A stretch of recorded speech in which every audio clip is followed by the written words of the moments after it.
안녕하십니까. 종로기술사학원에서 제공하는 출퇴근길 기술사 공부법 매일 공부 아침 용어의 진행을 맡고 있는 윤성민 인사올리입니다. 매일 공부 아침 용어만 꾸준히 청취하셔도 합격하실 수 있습니다. 이유는 간단합니다. 첫째, 1교시 용어 모르는 문제를 줄일 수 있습니다. 둘째, 핵심 용어만 정리하므로 많은 시간을 투자하지 않아도 됩니다. 셋째, 쉽게 건축 시공 공법을 배울 수 있습니다. 자, 그러면 출퇴근길을 활용한 기술사 공법 매일 공부 아침 용어 지금 시작합니다. 네, 반갑습니다. 윤성민 교수고요. 네. 오늘 토사의 안식각에 대해서 한번 알아보고자 합니다. 네. 자, 토사의 안식각이란 과연 도대체 뭐냐? 안정된 비탈면과 원지면 사이의 흙의 사면의 각도를 말하는 게 이제 안식각이죠. 그래서, 키워드를 보게 되면, 안정된 비탈면, 그 다음에 원지면, 그리고 흙의 사면의 각도, 요거를 자연경사각 또는 토사 안식각이라고 합니다. 자, 그렇다면, 기초 파괴 구배는 토사의 안식각과 결정되기 때문에 토질에 따라 다르겠죠. 그래서 여기서 중요한 내용은 바로 이 토사의 안식각들이 굉장히 중요합니다. 네, 그래서 여기 보시면 사질토, 모래, 흙, 진흙, 자갈 섞인 모래 이렇게 나와 있죠. 자, 그럼 토사의 안식각에서 또 특성들은 뭐가 있냐? 토사의 안식각은 토사의 종류와 함수량에 따라 변화될 수밖에 없죠. 그렇죠? 왜? 함수량은 뭐예요? 물을 포함하고 있다는 얘기잖아요. 그러니까 전단 강도가 좋아진다, 약해진다. 약해질 수밖에 없습니다. 자, 그 다음에 흙파기 경사의 안정은 흙의 밀실도에 따라 다르고 흙의 경사면은 깎아낸 경사면보다 각도가 크다라는 거. 그 다음에 흙파기 경사각은 안식각의 2배 정도로 산정하는 게 좋다라고 생각을 하시면 될 것 같습니다. 자, 다음은 굉장히 중요한 문제입니다. 흙의 영경도라는 문제입니다.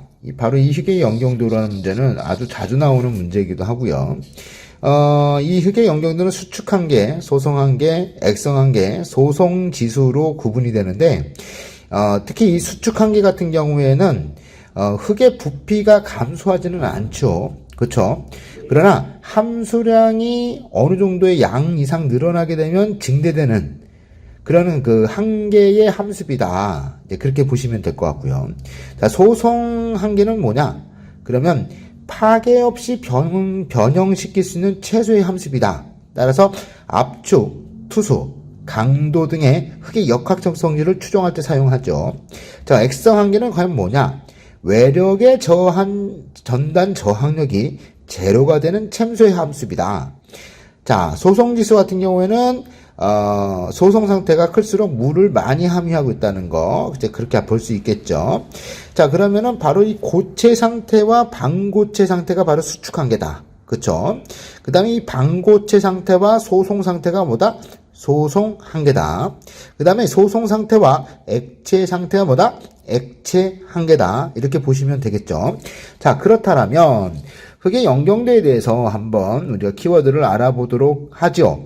자, 점성토는 일반적으로 물을 포함하고 있는 거 맞나요? 맞습니다.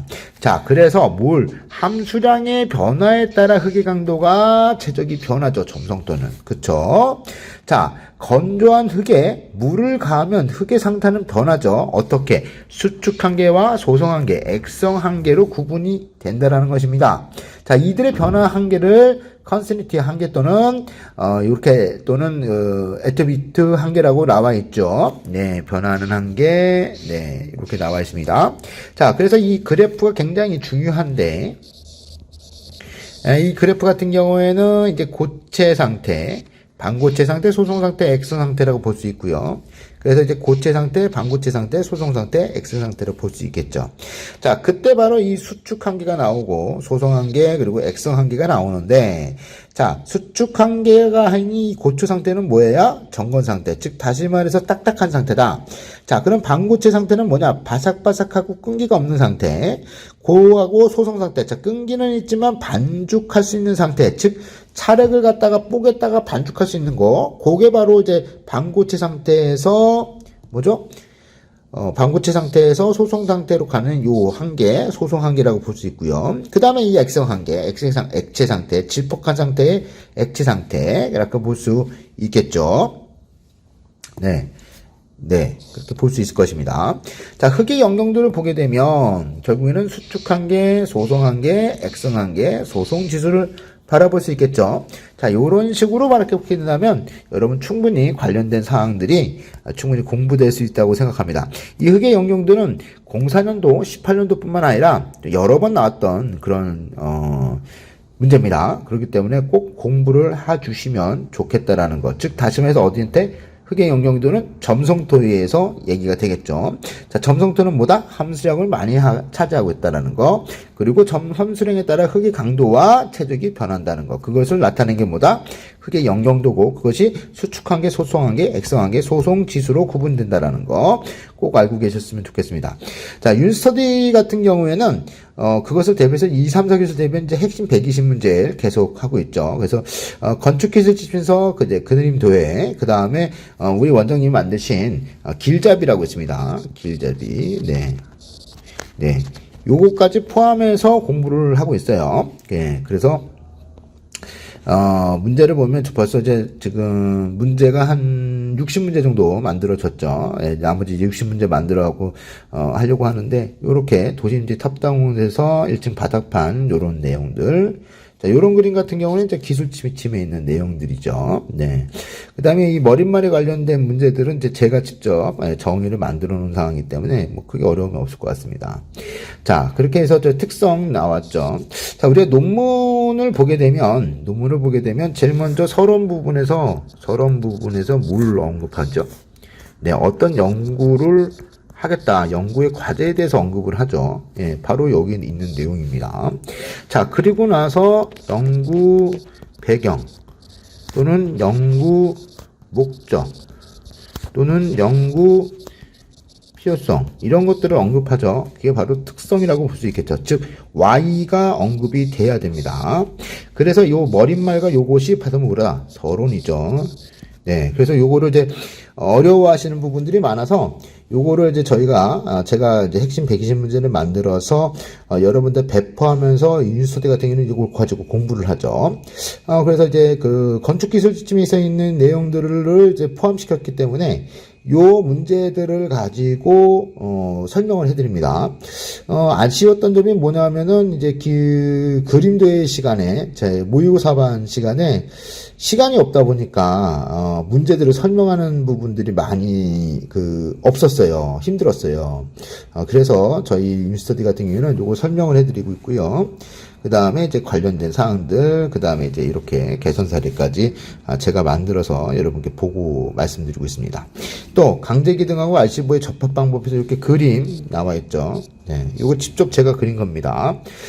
왜 그러냐면은 요 그림을 왜 제가 그렸냐 하면은 그 기술지침에 나와 있는 그 그림이 굉장히 좀 어려워요. 예, 평면으로 되어 있는데 어렵다. 그래서 이렇게 단면으로 제가 만들어서 이렇게 여러분한테 그려가지고 만들어갖고 이제 해드렸습니다. 그래서 공학적 고찰까지 이렇게 나와 있죠. 네. 자, 그러면 이런 120문제를 가지고 어떻게 하냐? 시험을 봅니다. 아이템 시험을 봅니다. 그리고 또 대제목을 선정하는 용어에 대해서 대제목 선정하고 키워드가 뭔지에 대해서도 역시 시험을 보죠. 그렇게 해서 최단기로 합격할 수 있도록 윤스터디는 최선을 다해서 여러분들을 지도하고 있고 가르치고 있습니다. 끝까지 애청해 주시고 저희 윤스터디에서 같이 공부하신다면 좋은 결과가 나타나지 않을까 그렇게 생각됩니다. 감사합니다. 매일 공부 아침 용어의 본 강의가 궁금하시다면 종로기술사학원 용어 설명반으로, 건축 경험이 부족해서 현장 이론을 보완하고 싶다면 에어클래스의 기술 지침반으로, 진행자 윤교수 스타일의 모의고사반을 원하신다면 윤스터디를 종로기술사학원에 문의해 주시기 바랍니다. 재미있게 보셨습니까? 좋아요, 구독 꼭 부탁드립니다. 감사합니다.